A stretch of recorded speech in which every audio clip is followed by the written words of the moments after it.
Mesdames, Messieurs, c'est avec un grand plaisir que je vous accueille aujourd'hui devant notre maison d'assistante maternelle, la MAM, comme on la désigne plus communément.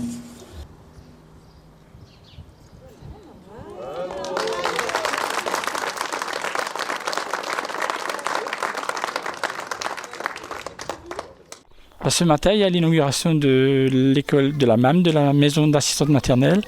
Et donc, c'est l'ancienne école maternelle qui a été reconvertie en MAM. C'est déjà important d'avoir ce genre de relais parce qu'il y a de plus en plus de parents qui demandent ce service. Donc, ils vont au travail tôt le matin, donc ils cherchent une solution pour leur enfant. Et ensuite, pour la commune, il y avait avec le groupe scolaire Altekendorf, il y a des bâtiments qui restaient libres et donc c'était comme une opportunité d'utiliser ce bâtiment à bon escient. Puisque du fait que l'école maternelle a fermé avec le groupe scolaire Altekendorf, on faisait un petit peu de pub pour trouver quelqu'un qui utilise ces locaux, notamment pour une crèche, pour une MAM. Et puis on avait quand même 4 demandes pour occuper ces bâtiments. Alors on a vu plusieurs personnes parce que forcément il fallait trouver de quoi réutiliser ce bâtiment. Donc bien sûr on a tout de suite pensé effectivement que ce soit une micro-crèche. On est parti dans ce sens-là. Donc on a eu des personnes qui du bouche à oreille, ça c'est su. Donc on a eu des personnes qui sont venues poser la question, qu'est-ce que vous voulez en faire? On a une proposition à vous faire, une micro-crèche, ok. Donc vu l'espace, c'est vrai qu'il y a de quoi faire. Donc quand effectivement Maëva est arrivée avec son idée, c'est celle qu'on a retenue, qui nous a le plus plu. C'est une association, la Belle Escale, qui est formée de 4 assistantes maternelles qui ont créé une association et qui gèrent cette structure. En fait, c'est un regroupement d'assistantes maternelles, 4 assistantes maternelles, donc on peut accueillir 16 enfants simultanément. Donc en fait, c'est 4 enfants par assistante maternelle. Donc le matin, au bout de le 5e enfant est là, il faut que la 2e soit là, et etc. Du coup, le fait de pouvoir travailler avec les collègues, parce que du coup mes collègues, on a travaillé ensemble avant, donc ça permet aussi d'avoir vu comment chacune travaille et on est vraiment coopérative et on a vraiment un travail d'équipe depuis de nombreuses années déjà. Donc on a ce côté du coup vraiment familial et individuel avec les familles et c'est vraiment le choix de maison d'assistante maternelle parce qu'on ne souhaitait pas en fait accueillir nos enfants à domicile. On aimerait vraiment faire le compromis en fait entre les grandes crèches où il y a beaucoup d'enfants et vraiment le côté individuel de l'assistante maternelle à domicile, sauf que du coup on a vraiment en fait un petit collectif où les enfants puissent se socialiser et d'un côté aussi avoir ce côté individuel avec les assistantes maternelles. Ils peuvent nous appeler Tati, ils peuvent voilà, vraiment ce côté affectif qui manquait justement dans les grandes structures avant. Il y a une crise de vocation pour les assistantes maternelles, mais pour tous les métiers de la petite enfance, de l'enfance, des services en général. Donc, comme je l'ai dit auparavant, là, il y a une baisse du travail, c'est-à-dire que les assistantes maternelles, elles partent à la retraite, donc il y a moins d'assistantes maternelles. Je crois qu'elles ont baissé de 7% en 2 ans. Donc, vous voyez, c'est quand même un sujet qu'il faut absolument prendre à bras-le-corps. Et la pyramide des âges est vieillissante. Mais alors, je vous rassure, c'est vraiment départemental et national. Donc, comme j'ai pu vous le dire, on réfléchit vraiment avec les partenaires, avec le national, à essayer de promouvoir ces métiers, puisqu'il y a un nombre impressionnant de places qui sont proposées par les assistantes maternelles. La commune, elle est toujours propriétaire des locaux et donc elle touche un loyer et elle perçoit aussi les charges. Mais disons que la commune est très contente que ce bâtiment soit utilisé. Et donc on a fait un effort, on a donné une gratuité de 3 mois sur le loyer et les charges pour qu'ils puissent un petit peu se mettre dans le bain, quoi. Et donc ça a été très apprécié aussi. Et on a aussi eu un partenariat de la CAF de près de 80%. Donc sur un total de 155 000, on a touché 115 000 parce qu'on avait quelques petites plus-values. Dans un chantier, il y a toujours des plus-values. Mais la commune, elle peut digérer ces plus-values. Donc il n'y a aucun souci de ce côté-là. Cette structure est particulièrement intéressante parce que très vaste, il y a une superficie vraiment très très agréable et ce que j'apprécie beaucoup aussi c'est la réhabilitation d'une ancienne école, donc je trouve que le symbole est vraiment très très fort et comme ça a été dit pendant les discours, c'est vraiment impressionnant et que cette vocation reste puisque les jeunes enfants et les enfants c'est notre avenir, donc c'est vraiment important que ça puisse perdurer dans les locaux de l'école.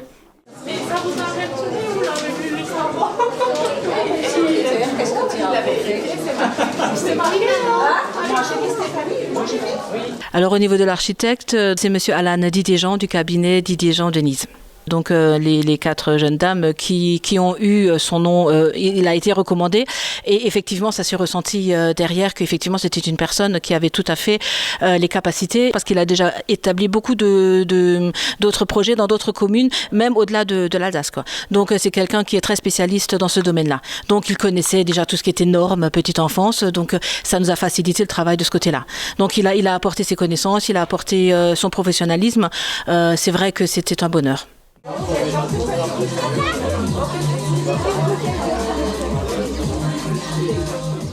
Je voulais vraiment que ce moment soit convivial pour les familles et du coup j'avais pensé à faire venir des petits artisans locaux justement. Donc il y a ma prof de danse qui fait son entreprise de sacs, donc je me suis dit que c'était l'occasion idéale de pouvoir la faire venir pour se faire un peu connaître aussi.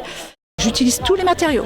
Ça va aller du tissu coton à la suédine. Je vais même utiliser la toile de jute, que j'adore d'ailleurs. J'utilise et le cuir, le simili-cuir aussi. Mais j'aime surtout le tissu, le coton. Voilà. Ce qui me ressemble puisque j'ai plutôt un style bohème. Je fais des sacs à main pour femmes, des sacs cabas. Je fais des sacs pour enfants. Surtout des sacs à dos que je vends, petits sacs à main pour petites filles, des sacs pour hommes également, sacs de voyage, sacs à langer, tout ce qui concerne le sac, mais j'ai fait aussi des petites corbeilles, des choses comme ça, des trousses, des portefeuilles, tout ce qui est accessoire sur le sac.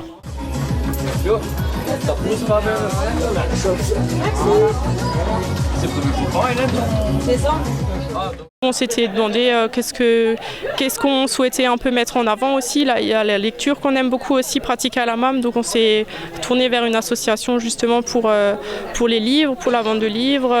Vous les récupérez, c'est des gens qui les amènent ? Alors, c'est des entreprises ou des gens qui nous amènent, c'est des librairies qui font. Délivrez-vous, c'est une association qui récupère des produits culturels qui sont inutilisés par les gens. Ça peut être lors d'un déménagement ou d'un emménagement et qui ont besoin de se libérer, on va dire, d'une partie de leurs produits culturels sans pour autant les jeter. Donc le but, c'est de ne pas jeter inutilement.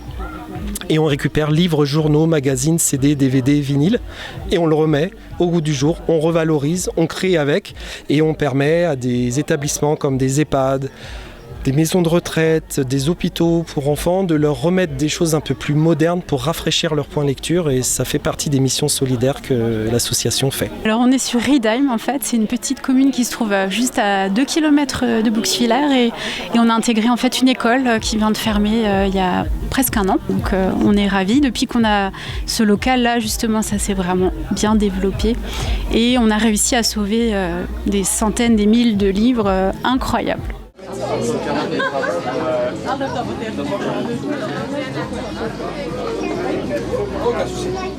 On a aussi un stand par rapport au savon naturel pour favoriser tout ce qui est justement le naturel et qu'on puisse un peu aussi faire découvrir les artisans locaux qu'on n'a pas souvent l'occasion de voir ailleurs, quoi. Ça s'appelle Carré d'Ange, 100% bio, produit naturel. Et il y a du shampoing solide, des baumes à lèvres, des caresses d'ange, du savon. Et on travaille avec la ferme Winstein pour le savon au lait de chèvre. Et alors on peut trouver les produits où en général ? Sur différents marchés.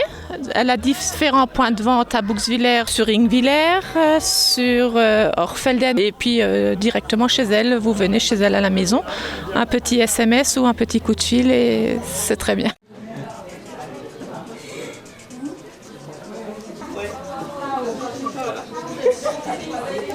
Tu passes pas.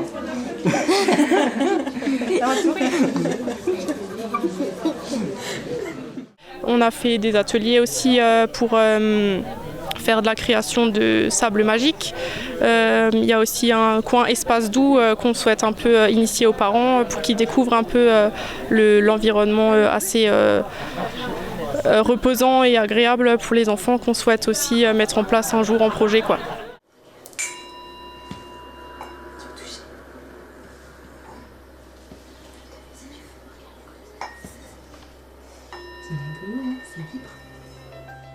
maintenant, on est complet. En septembre, on n'a plus de place. Du coup, les prochaines places se font à partir de septembre 2025 pour les premiers enfants qui partent à l'école. Et du coup, ça se fait sous forme de contrat, comme les assistantes maternelles à domicile.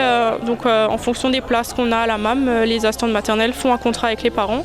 Donc, soit en contrat régulier, et du coup, on fait le planning. Et du coup, les enfants peuvent venir du lundi au vendredi. On ferme le mercredi à 13h, mais sinon, on est ouvert toute la semaine de 7h30 à 18h30.